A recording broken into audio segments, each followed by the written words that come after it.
有一日，有一個男人死咗。當佢醒返嘅時候，佢見到上帝帶住一個行李箱嚟到佢嘅面前。上帝越行越近。好啦，孩子，而家係時候走啦。咁快？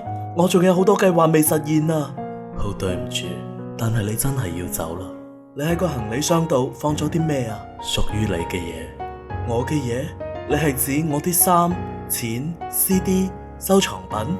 唔係，嗰啲嘢從來都唔屬於你，而係屬於呢個地球。咁喺裏面嘅係咪我啲回憶啊？唔係，你嘅回憶屬於時間。咁喺裏面嘅係咪我啲才能？唔係，你嘅才能係屬於曾經發生過嘅事。咁係唔係我啲朋友同家人啊？唔係，佢哋係屬於你曾行過嘅人生道路。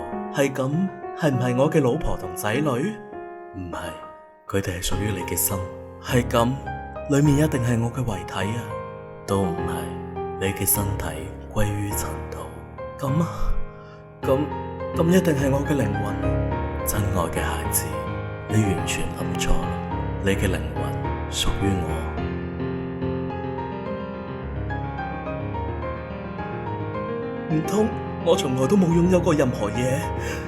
冇錯，你從來都冇擁有過任何嘢。係咁，仲有啲咩係屬於我噶？